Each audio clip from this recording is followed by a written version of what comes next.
আসসালামু আলাইকুম ওয়া রাহমাতুল্লাহি ওয়া বারাকাতুহু। সম্মানিত মুসলমান ইকরামগণ, যে আগে সালাম দেয় সে একজন নিরঅহংকার।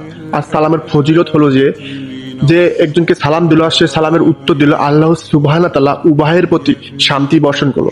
এবং কি কোনো ব্যক্তি যদি 40 জন ব্যক্তিকে সালাম দেয় আর ওই দিন সে যদি মৃত্যুবরণ করে, ওই দিন তার জন্য জান্নাত ওয়াজিব হয়ে গেল। তাই আমরা বেশি থেকে বেশি একে অপরকে সালাম দেব। আল্লাহ রাসূলুল্লাহ সাল্লাল্লাহু আলাইহি ওয়াসাল্লামের কিয়ামতের মাঠ সম্পর্কে অর্থাৎ হাসরের মাঠ সম্পর্কে একটি গুরুত্বপূর্ণ ভয়ঙ্কর হাদিস। আমি দয়াপূর্বক হাদিসটির উপর টান দেব না, মনোযোগ সহকারে শুনবো। আপনার ভিতর যদি ঈমান থেকে থাকে, হাদিসটি শোনার পর আপনার চোখ দিয়ে জল চলে আসবে। দিনটা এতটাই ভয়ঙ্কর হবে যে যদি আপনি মৃত্যুকে ভয় করে থাকেন, যদি আপনি কবরের জীবনকে ভয় করে থাকেন, যদি আপনি হাসরের মাঠকে ভয় করে থাকেন।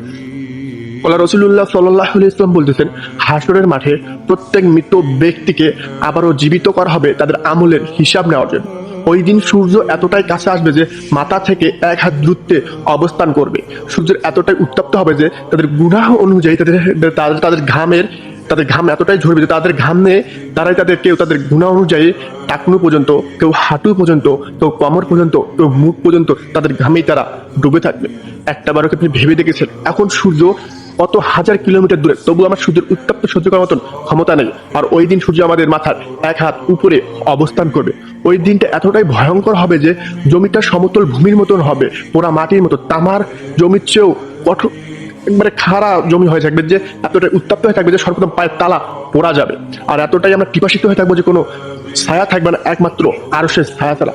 রাসূলুল্লাহ সাল্লাল্লাহু আলাইহি ওয়াসাল্লাম বলতেছেন, ওই আরশের ছায়ায় 7 শ্রেণীর ব্যক্তি অবস্থান করবে। আর ওই 7 শ্রেণীর মধ্যে এক শ্রেণী হচ্ছে ওই যুবক, যে যুবক বয়সে আল্লাহর ইবাদত বন্দী করেছিল, আল্লাহকে সন্তুষ্টি করার জন্য আল্লাহর ও আল্লাহর রাসূলের আদর্শ সুন্নতের উপর জীবন গড়েছিল, হারাম সম্পর্ক থেকে নিজেকে দূরে রেখেছিল, খারাপ কাজ থেকে, কর্মকাণ্ড থেকে নিজেকে দূরে রেখেছিল একমাত্র আল্লাহর সন্তুষ্টি অর্জন করার জন্য, ও আল্লাহর ইবাদত বন্দী করেছিল, নামাজ কালাম পড়েছিল, সেই আরশের ছায়া পাবে।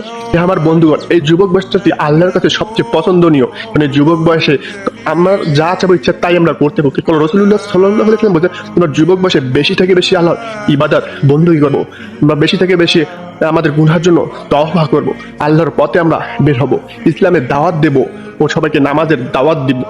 রাসূলুল্লাহ সাল্লাল্লাহু আলাইহি ওয়াসাল্লাম বলেন, যে আমার একটা হাদিস শুনলো ও অন্যের কাছে পৌঁছে দিল, তাদের আমলনামায় সদকা জারিয়া আর নেকি আল্লাহ সুবহানাহু ওয়া তাআলা দান করলো এবং আল্লাহ সুবহানাহু ওয়া তাআলা তাদের প্রতি রহম করলো। তাই বেশি থেকে বেশি হাদিসটি একে অপরের কাছে পৌঁছে দেবো ও নিজের আল্লাহর ইবাদত বন্দী করবো, অন্যদেরকেও ইসলামের দাওয়াত দেবো ও নামাজের দাওয়াত দেবো। আল্লাহ সুবহানাহু ওয়া তাআলা আমাদেরকে আপনাকে রাসূলুল্লাহ সাল্লাল্লাহু আলাইহি ওয়াসাল্লামের আদর্শ উম্মত হওয়ার তৌফিক দান করুন। আমিন।